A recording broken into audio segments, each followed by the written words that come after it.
Welcome, everyone. Hi, friends. Welcome. We are live and we're recording. So great to have everyone. People may kind of trickle in. And we're using a new format. It's called Teams Webinar. It should still have the chat window. So if everyone that's joining can go ahead and just type a hello, that helps us learn more about our systems and just kind of see what's working and what's not. So again, we are recording. We're excited to have some very veteran people with OER, or maybe you're new, but you've jumped right in with, you've gotten a grant or some other thing and you're working through things. So we just want to hear from each other. And then, like I said, people will be watching the recording. So great, chat's working. If you have any technical issues, we're here to support you. If you're watching the recording, we're so glad you're learning about open educational resources. And we are joined here by Thurtle Center for Research on Teaching and Learning Excellence, and Nikisha Brown, Beth Fleener, and myself are on that end, and we are partnering with Megan Zara from the library. So Megan, I'm going to turn it to you. And if you're watching, you can always if you click the three dots on Megan's thing, it should make it bigger, or it might just, yeah, there you go, it works. So take it away, Megan. And we have time, definitely have time to hear from our speakers who want to share their experiences with OER. And so we'll get lots of voices today. So Megan, go for it. Awesome. Thank you so much. I am so excited that Peggy reached out to me and asked me to present this webinar. And I was excited to get to invite some wonderful people as well. So hello, I'm Megan Zara. I'm UTA's Open Educational Resources Librarian. And today we're talking about exploring open educational resources, adapting, and creating for the classroom. So the agenda looks long, but we're going to get through it and it's great. It's good information. So our roadmap for today, we're going to start with what's new in OER and what the recent research says. From there, we'll go to some faculty voices, and then they're going to share some really interesting advice. They're wonderful, and they've been in it. They've had their lessons learned. Very much like me, I like to share how I've been burned and how not to be burned with things. So they have some really good advice to help you jumpstart and some of the things that they wish would have been shared with them when they started. We'll dig into why open education matters, what it can do for your teaching. So then we'll move into open pedagogy and some practical ways that you can add that into your classroom, your curriculum. Then we'll also talk about finding OER, how to track them, and what you can do with what you find. And then we'll talk about some of the support that UTA has in the form of grants, guides, our Trailblazer program. We've got a lot of stuff for you guys. So this presentation is really a mix of research, stories, strategy, and support. And I'd like to start by positioning myself for this presentation for you. I'm coming to you first as an educator. My master's is in literacy and learning, and I spent over a decade in public education and professional development. So my goal today isn't just to show you resources, but it's to talk about the pedagogy, the practice behind what these resources make possible in your classroom. So we're still really early in the open movement. And at first, we really did need to find and identify the resources and build them out, the open textbooks, the repositories, the infrastructure. But the most recent research that I've done and working within the community, it's become more clear to me that the real lever for transformation is the pedagogy and practice that we use or we put the OER into practice with. So one of our participants had mentioned in their registration form, what's new in OER? And that really spurred me into how I designed this presentation, because that's a really great question because things change so quickly. So what's really new, the biggest thing is this shift I'm describing.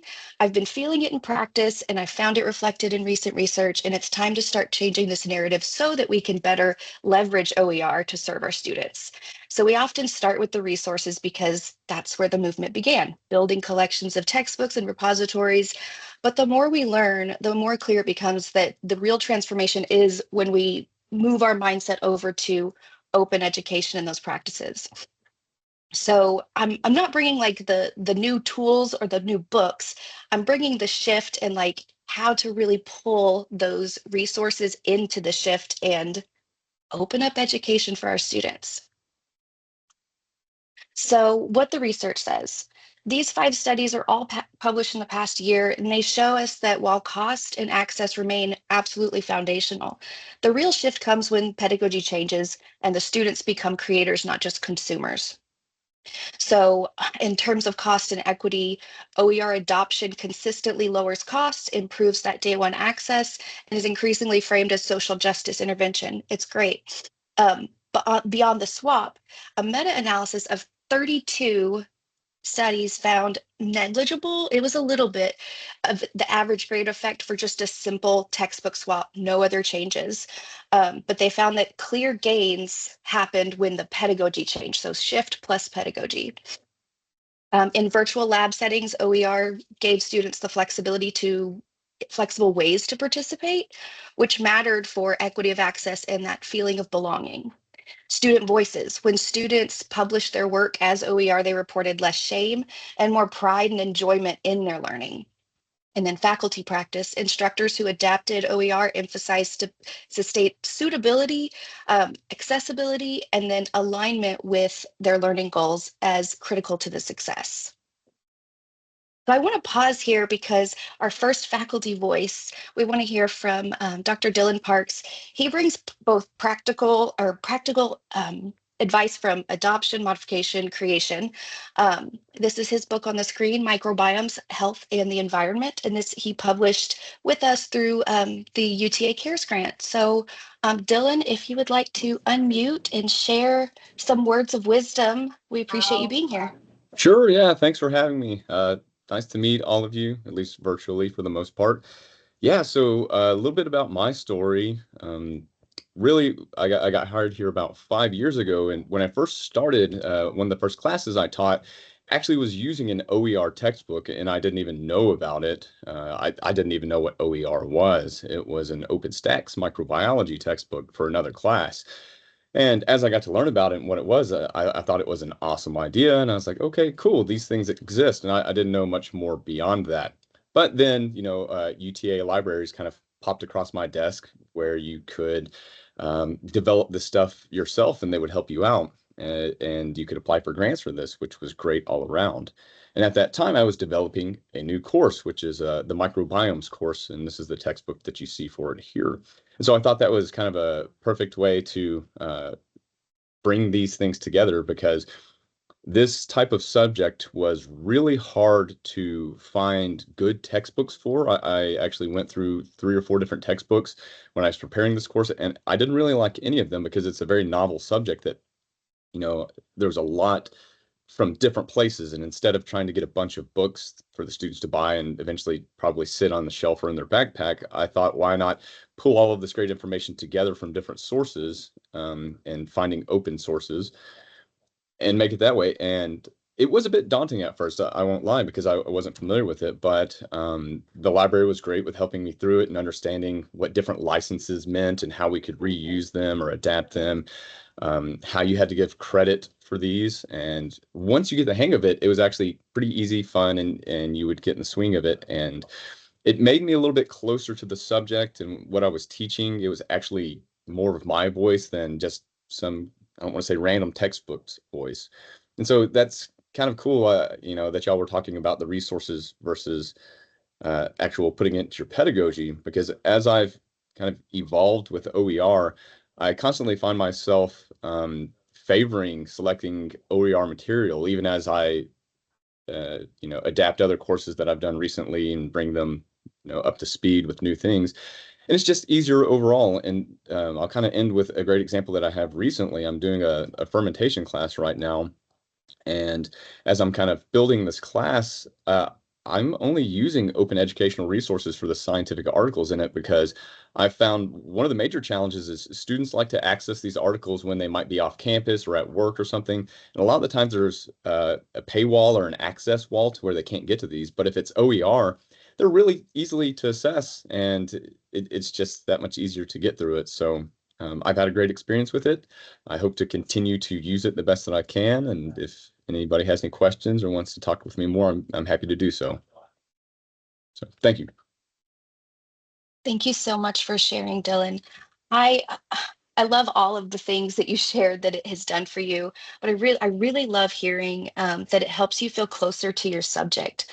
I see my friend Carmen in here, and she's someone who we've talked about how OER has just like helped her and me even just fall in love with our subject a little bit more because we get to make it our own and really teach how we want to teach. That art of teaching comes in. Thank you so much for sharing. So let's move on to why open education matters. So when we talk about OER, affordability and access are usually that entry point, and they're the gateway benefit that gets most people in the door. Of course, they matter, but if students can't afford the book, then they can't succeed. But affordability and access are just that base of what open education can do. And as an educator, I've always thought in terms of Maslow's hierarchy of needs. The bottom of that pyramid is necessary, but it isn't sufficient to stop there. So if we stop there, we risk denying students access to the very top: belonging, esteem, and self-actualization. So here's how I kind of took Maslow's hierarchy and framed it in open education. So at the bottom, we have free day one access to material means that they're not having to skip meals or rent or enrollment for less classes to afford textbooks. Research shows us that Pell eligible students in OER courses not only saved money, but actually earned higher grades and had lower DFW rates compared to other peers. That's a survival and stability thing. Next, and safety. Next, we have open pedagogy practices create authentic communities where students feel their work matters. One study of the virtual labs, OER allowed flexible participation that improved their sense of inclusion in the work. Esteem. When students published their work openly, they reported less shame and more pride, and research shows that they actually believed more strongly in the value of their contributions. We move up to self-actualization at the top. Learners become creators, producing renewable resources, engaging with authentic audiences, and connecting classroom to work and societal impact. That's where education kind of starts to transform lives. So yes, affordability and access foundational, but we can't stop there. We've got to kind of move up our ladder here. So next is what it can do for your teaching. When I was a digital learning specialist, I leaned on models like the SAMR model. For tech integration, I really like growth mindset models to climb. So you're seeing all my models here today. The SAMR model was originally built for technology integration. It stands for substitution, augmentation, modification, and redefinition. So with substitution, the tech just acts as a replacement, direct replacement for the ebook versus regular book. Augmentation, the technology still substitutes, but with added functionality. That ebook might have the ability for students to make notes in there. So just a little bit of extra. We really start to change and transform when we hit the modification. So now the change starts to the change is to the task itself. Students might create a multimedia project instead of a paper. The assignment's redesigned, not just digitized. Redefinition is transformation. The technology allows for new tasks where they weren't possible before without the technology, like students publishing their work globally or collaborating with peers in another country. The important point is that all the levels are valuable, but when you climb higher, you get to see bigger shifts in learning. So I adapted in the true nature of open. I adapted this model for open education, and the levels map surprisingly well. Substitution is swapping in OER, but the higher levels are about open pedagogy and transformation. So here's my model. And this is how it kind of translates. So substitution is the bottom level, which is great. It's our doorway in. OER simply replaces a commercial textbook. The benefit is savings, day one access, but pedagogy stays the same. This is where most faculty start, and research shows that when this is all that's there, the grades do change a little bit, but we can do more. Next up, we've got augmentation. So this is where OER still serves as the resource, but with some added flexibility. You might customize the examples, localize the text, remix a chapter, or give students choice between versions. The work still produces disposable assignments, but you've gained more adaptability. When we move into that transformation phase, we go into modification. And so now we see the open pedagogy shift. Assignments are redesigned as renewable. Students adapt, remix, or even create OER. They collaborate, they contribute. This is where quantitative gains or qualitative gains start to appear: belonging, engagement, and equity. And then finally, up at the top, we have redefinition. So this is that transformation. Open education expands the classroom beyond the walls. Students publish openly, remix globally, engage with authentic audiences, and contribute back to community knowledge. Students publishing openly reported stronger confidence and reduced shame. This is where open practices really change the game. So the swap equals the savings enhancement, and open pedagogy equals the transformation. Both matter, but if we stop at substitution, we kind of leave out those higher levels. So this is where I'm going to stop. And we have another faculty voice that I'd love to share. Miss Rebecca Malden. Dr. Rebecca Malden is the author of one of our, or the most adopted book in Mavs Open Press right now, Foundations of Social Work Research.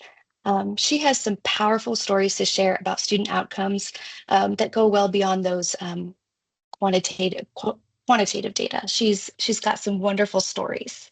Rebecca? Hey, how's everybody doing? It's nice to be here. And Megan, thanks for inviting me. I'll tell a little bit about like my journey with OER. So these are two textbooks that actually I created in the summer of my first year at UTA. So I'm an associate professor, and I started out as an assistant professor in 2018. And I think that was the first year of the UTA CARES grants, if I recall, because I think I was in that first class of awardees. And I got awarded an adoption grant. So the initial plan was to adopt a textbook for use in our research methods course across all of the School of Social Work. So that was literally hundreds of students every year. It's a foundation course. Everybody has to take research methods. And all I had to do was sit down on the first day of the project to realize, oh, there's a lot more I want to do with this. And so just quickly jumping from adopting it and creating PowerPoints for people who are now teaching from this new textbook to really looking at how can we tailor this for something that is useful to us as social workers, but also highlights the faculty that we had at the time. So if you look through this book, there might be a chapter on sampling, and then a faculty member who does research would write up just a little write-up and insert about the sampling methods that they had used in their research. And so it was an opportunity for students to actually connect with the faculty that they were seeing, in their classes and on campus. This has been an amazing book for me in terms of just feeling as if I'm connected to the broader community of social work, not only across the United States, but across the globe, because I often have people tell me, oh, I've adopted your text, or what materials do you have? And we have a Google shared folder for people who want to use PowerPoints or want to share materials for using this book. So it really sold me on OER, just this adaptation process. I mean, we said it was adoption, but it turned into be a pretty substantial adaptation. And then I began to teach research methods for PhD students. And I decided, well, there is no textbook that's really a good social work research methods textbook for PhD level. And this level is, honestly, we use it in our BSW and our master's program, but it's a little bit more geared towards the foundational, the bachelor's student. And so we had a 3-year project where the students took a version of this that somebody else, Matt DiCarlo, you can see him on here as a co-author. So Matt had created a lot of the initial materials, and then he and a group of his peers from when he got his PhD decided, well, let's write a master's level one.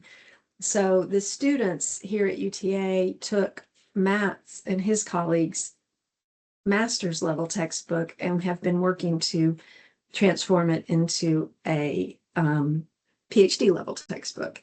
And that's been really cool because we have just gotten into all sorts of things, and we've used the oh gosh, I'm not even gonna remember, HP5, I think is what it's called, or H5P, where you actually put like interactive elements. So some of these have, like some of the chapters, all of a sudden there's a quiz or there's a little flashcard or some kind of game that's embedded into the textbook.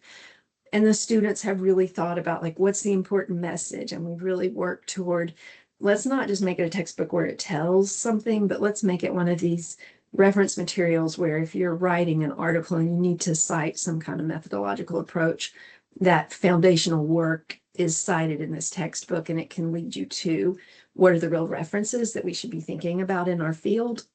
I love that project.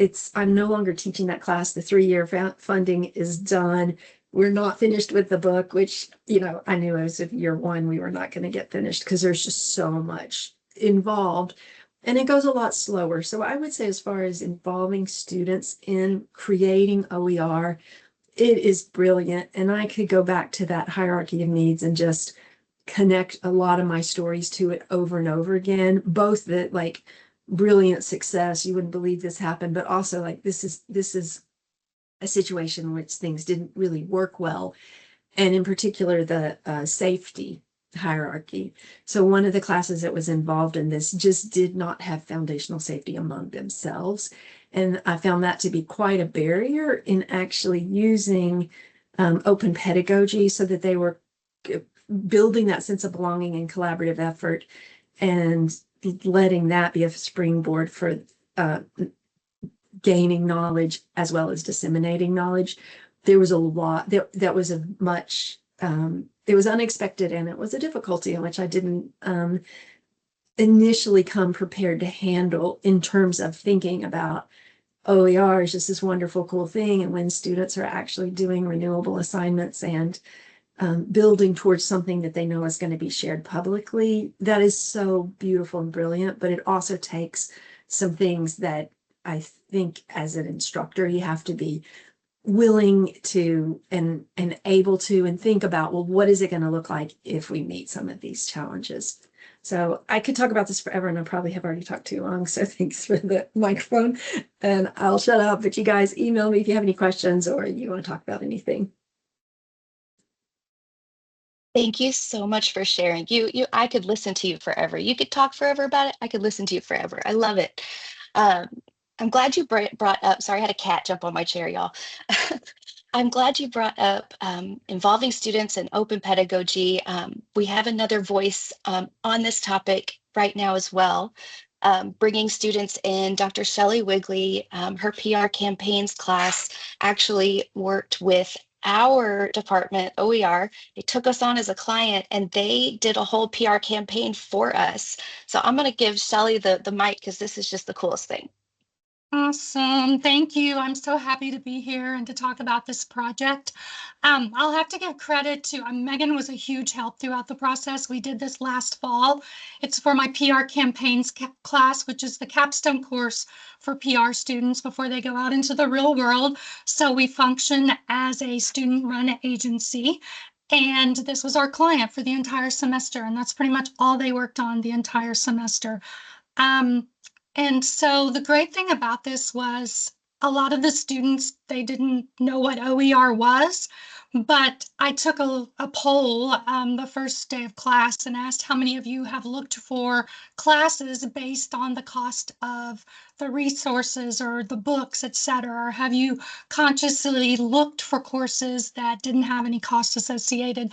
And several of them had done that. And so they had benefited from OER or were seeking out OER, but they just didn't know what it was. They didn't know how to put a name to it. And it was great watching them throughout the semester learn more about OER so that they could explain it to others.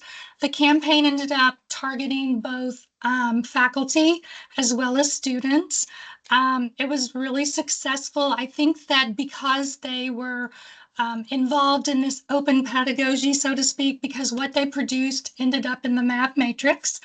And also it's going to be featured in an OER that I'm currently working on for PR campaigns. So I think that they had more buy-in because it impacted them and their peers, but also they knew that it was going to be made public. And so I think that made them more motivated as well. So they did the campaign. We worked with the OER staff, and they had a lot of impact. You can actually look it up in the Mav Matrix if you are interested in seeing what all they did. And again, as I said, it will be coming out in a workbook that I am working on through an OER Cares grant. Another cool thing that I want to mention is that Lainey Allen, who she was the one that approached me, she used to be with the library. She's since moved on to another university, but the two of us were able to do a poster last year. I think it was at the Library Association conference. I can't remember the exact name. Megan probably knows.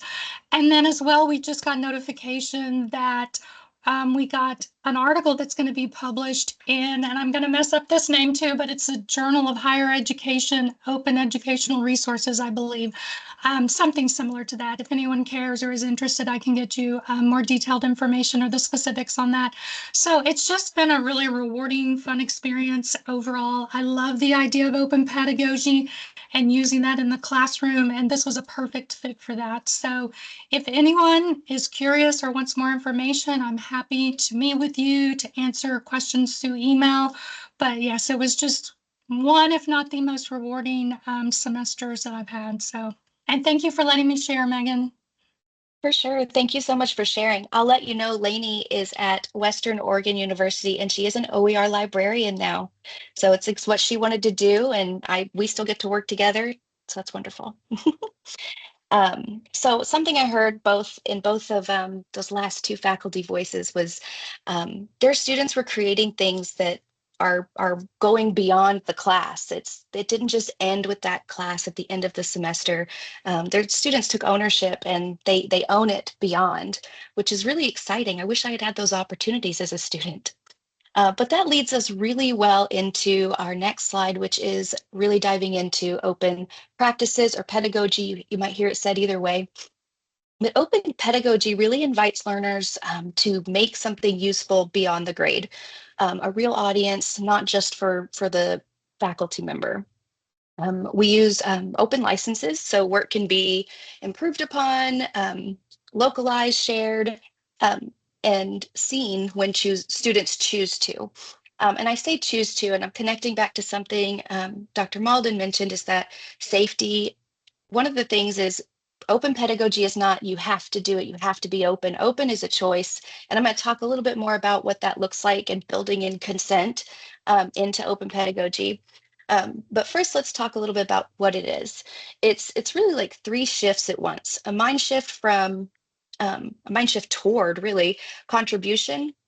So it's a teaching shift. It's the mind shift to contribution, teaching shift toward publishing useful artifacts, and then learning shift from recall to creating. So how do we get there? These practices that I've got on the slide here, we can make ideas visible and remixable. We can connect communities.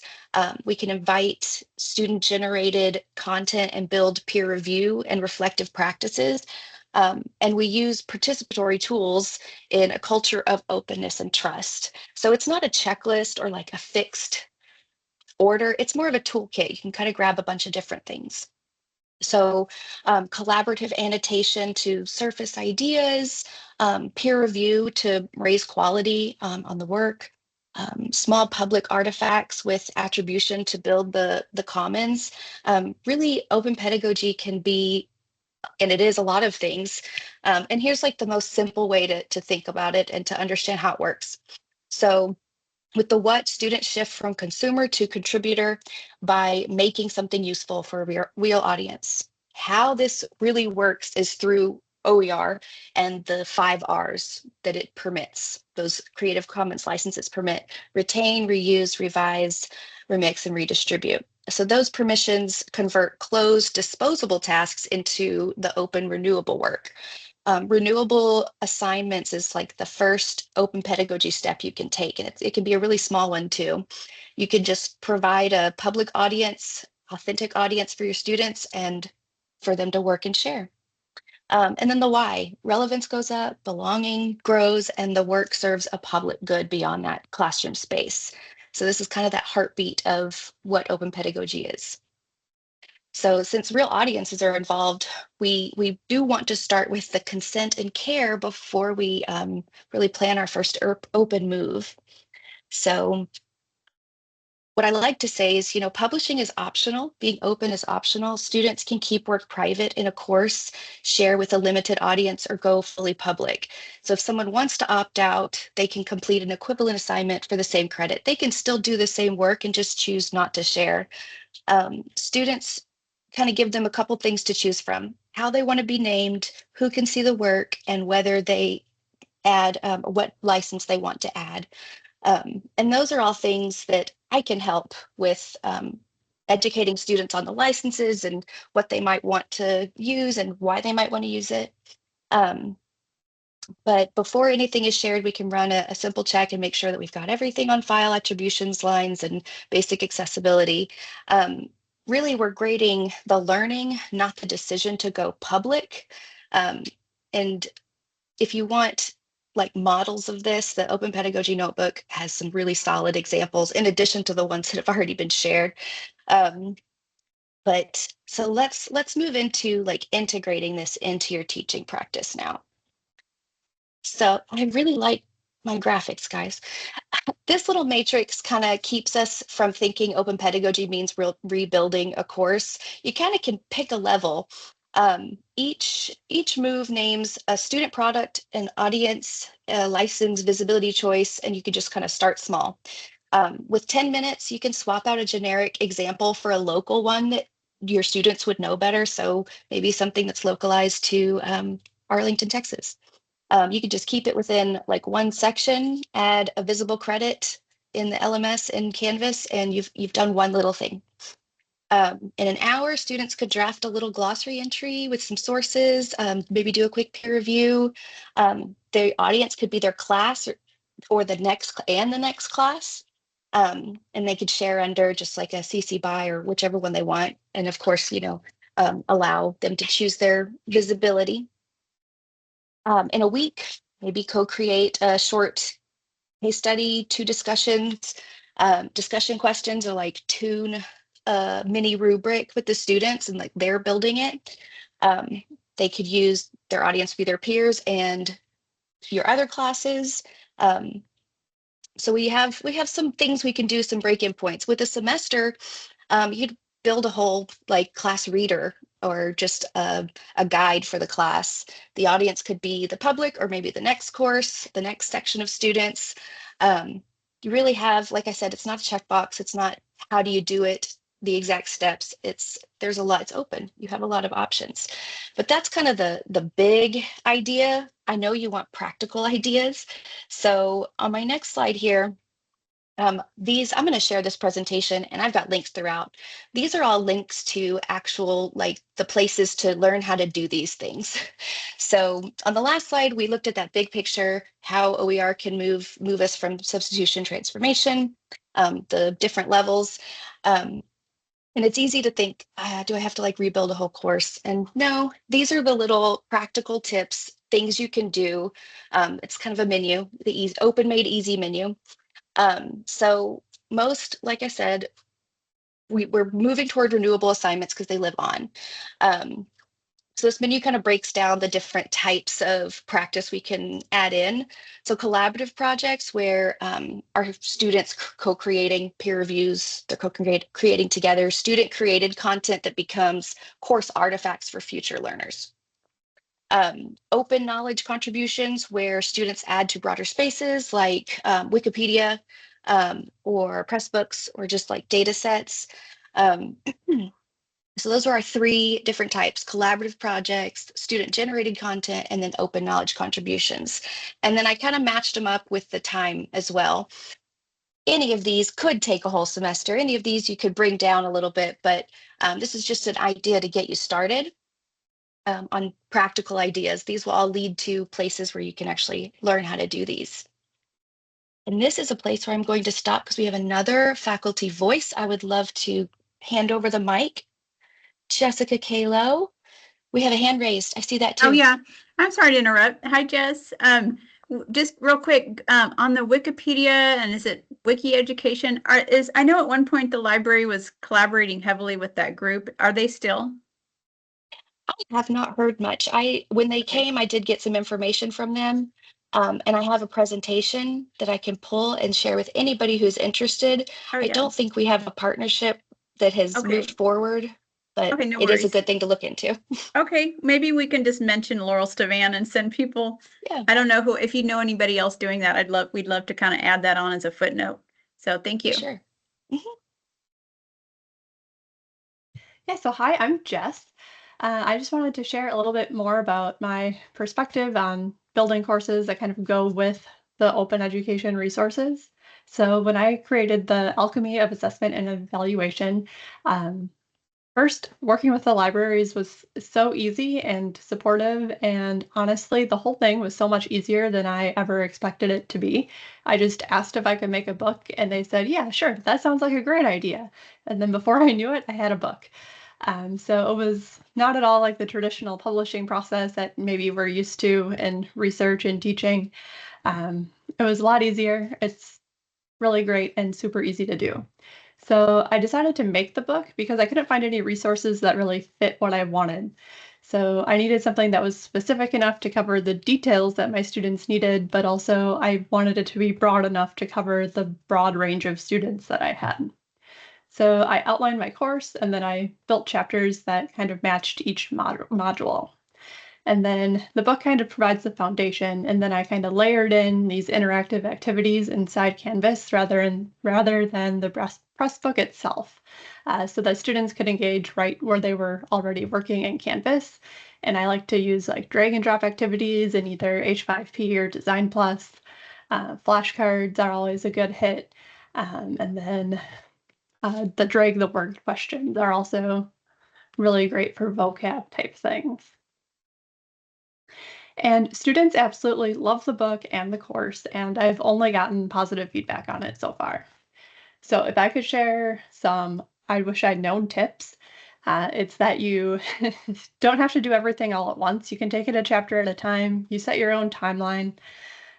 They follow up with you from time to time, but as long as you are making progress, that's progress. Again, you can just start simple and work on it when you're able to.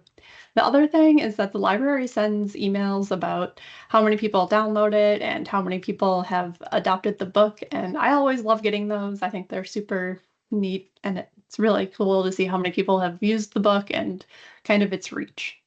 So if you've been thinking about creating or adapting OER, I definitely say go for it. Students love it, and it's an awesome opportunity to add just a little more to your course. Thank you so much for sharing, Jess. You mentioned, I've heard it mentioned a few times, H5P. That's one of the things that like you just don't have in just a regular printed book, is adding in those extra activities where they're getting to stop and actually do something or check knowledge. I really feel like that pulls them in. It makes them feel like they're in the learning right there. So that's so fun. Thank you so much for sharing. Yeah, I have you. another faculty voice, Dr. David Arditi. And David, I saw that this just got published. So like you're like right at the end, and you have like all the stuff to tell us about the whole thing, good and bad. I'm gonna hand you the mic. Thank you, Megan, for inviting me. Yes, Keeping Up with Popular Culture just published yesterday. I don't know if Jessica knew that I was going to be on your panel, and I was expecting it next week. So kind of perfect timing. What thought about talking is kind of what OER means to me. And for me, OER represents an opportunity to rethink the way we think about scholarly publications. Every introductory course and many other courses require a textbook of some sort. We know many of these books are a burden for students to purchase due to their price. What we often overlook is the interest behind those textbooks.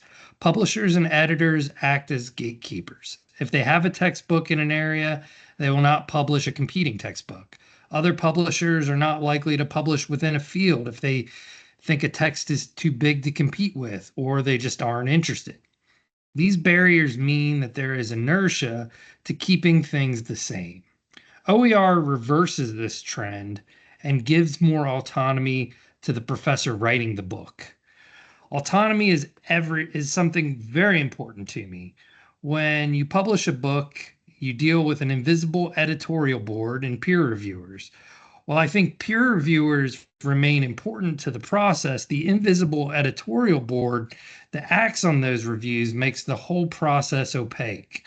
Authors can have very meaningful disagreements with reviewers, and the editor gets stuck in a middle position with the board because they do not have the ability to say yes or no on any given issue. So the importance here, I think OER provide the opportunity to reimagine scholarly publications. Thank you so much. I love that perspective.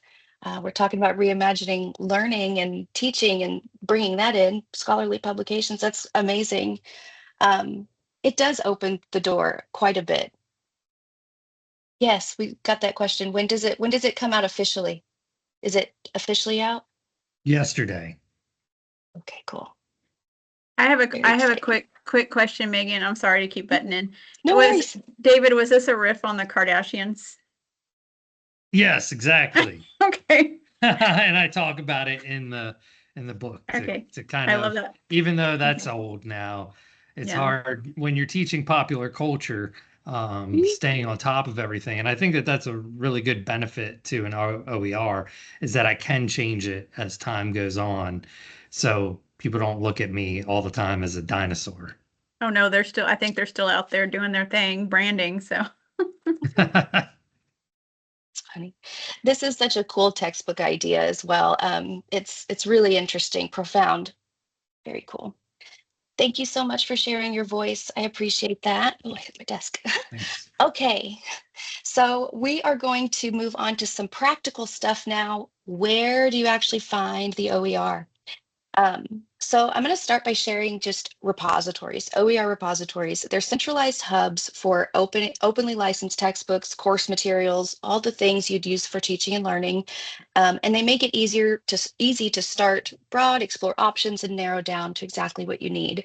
3 of the most widely used are the ones on the screen here: Open Textbook Library, OER Commons, and Merlot. There are definitely more. I might give you a bigger list, but I wanted to show you some tips using these 3 as an example. So with all research, you start broad, check the filters, review, and preview. So a few little tips here. I'm going to start with the Open Textbook Library. And it has a funny quirk that it never tells you how many results actually it found. It was just happy to keep scrolling for you. Don't try to chase the end of the page. I skim a little and then I kind of sharpen the words from there. So you'll see like I did just like a basic biology search, and then the first screen or two was enough to kind of give me an idea as to what was there. And then I kind of went deeper, and you can click on the read more. Open Textbook Library has a ton of information about their books, including reviews. When we talk those peer reviews, Open Textbook Library reviews are by invitation after somebody has gone to an open textbook workshop or learned more about OER. So you can really trust those reviews. The next tip here is doing the filters. And I wanted to show you the example with OER Commons. So with biology on the left there, without filters, of course, I get a ton of results, 8,795. On the right, I turned on some of the filters on the side. And honestly, these look a lot like a lot of our databases that the library uses with these filters. They're pretty simple, skills are generalizable, but you're searching for things the same way you would in those databases. What's nice is you can search by level, you can search by material type, and a lot of times they'll also have by license type, because based on the license you choose, it'll tell you what and how you can work with that item or that resource. Okay, and tip 3, I wanted to share Merlot. Merlot is another place that does really great peer reviews. Their reviewers are discipline experts. I'm actually a reviewer for the education discipline section. And it's a process. You have to go through their training and then calibrate. And so those reviews, I feel really good about those reviews. So on the left is a Merlot material for their DNA from the beginning. The quality panel over here tells you about the peer review. So the peer review is the official peer review, and then the user rating is just people rating it. So you've got both of those, which is pretty cool. A lot of the stuff in Merlot has a lot of comments. A lot of people have used them or rebuilt onto them, remixed. So Merlot is one of my favorite places to go because there is a lot there with a lot of information about the resources. So tracking OER. This is something that this is a process that I kind of developed to help myself. When I start looking for OER for a topic, I start with this tracker that I created to keep it all organized. In my tracker, I have 2 tabs, and I'm showing you the first tab right now. And so what I actually put in here was I have links to these. These are my go-to repositories. And then I just put in I brainstormed, do some keywords. This is an example that I did for a class, a TESOL class. And then I literally open all these up, pop my keywords in, and then I record the results and I link to them. And I do this because it gives me a nice lay of the land. I can kind of see where things are just right now by looking at these numbers. And then what I do is I just kind of start popping into each one and looking at what is there. And so once I have, or as I'm doing that, I'm using my second tab, and I'll show you what that looks like. My second tab is where I'm tracking the things I might want to use. With OER research, multiple people have mentioned this. It's a lot of stuff pulling from different places. Anytime you apply for an OER grant, or if you want to pull materials together for a modification, you're going to need a list of resources. And so this kind of keeps it organized and you don't have to create it later. But what I like about this is I do this while I'm doing the research because the column C is the most important. I put my initial thoughts. I'm really wanting those because when you're doing that OER research, you're finding all the different things. From one resource, you might like chapters 3, 7, and 9. So I'd put that information in the initial thoughts. Don't make it pretty. It can just be pre-writing, brainstorming. So that when I go back to pull things together and decide what I really want to use, I've got those initial thoughts, and that's like a lifesaver. The other thing that I've built into this tracker is the licensing. If I can find it fast, I pop it in here. And this is actually a function to tell me what it allows.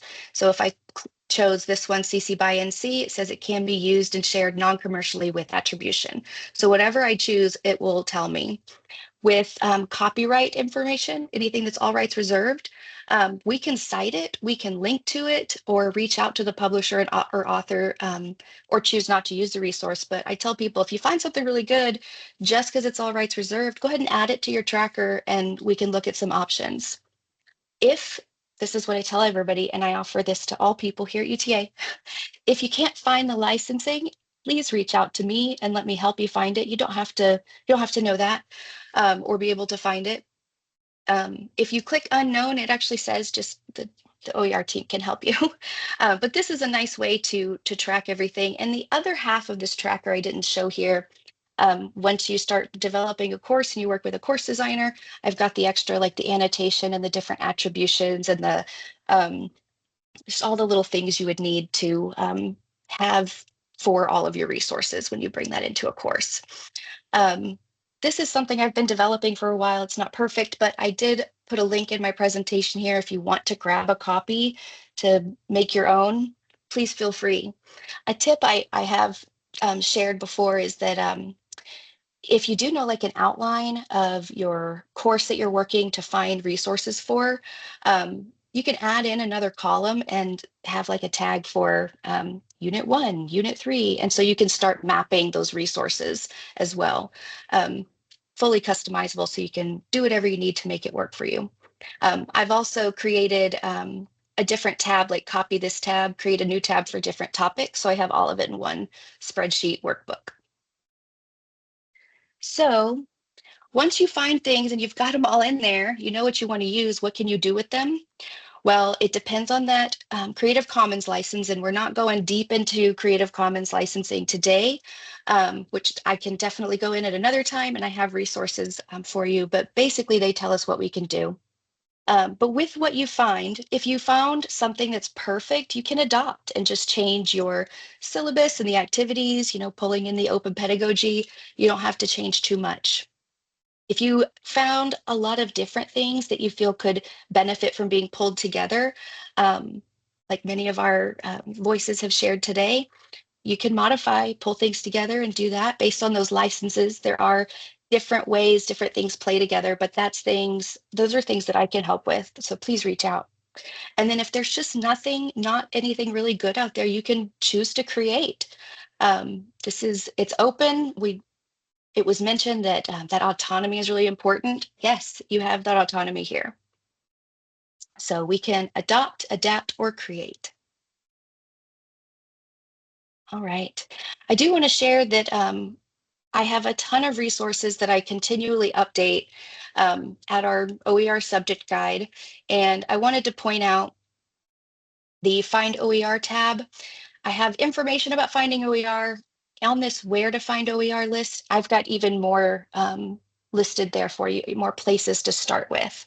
My GRAs and I are working on a data set of OER by discipline. We're working on it. We've got part of the project on this website you can preview, but we're trying to gather some stuff to make it easier. And then if that tracker looked a little like the research made you feel a little nervous, we have a matchmaking service. If you just tell us what you want to look for, we'll do all of that preliminary research for you and get those result links so that you can go just start researching. Whenever faculty set up a meeting to meet with me, I normally create this preliminary research for them, pulling together just a general keyword from their course. I think it's a great place to start, so you're not having to start from the very beginning. All right, so the support here at UTA,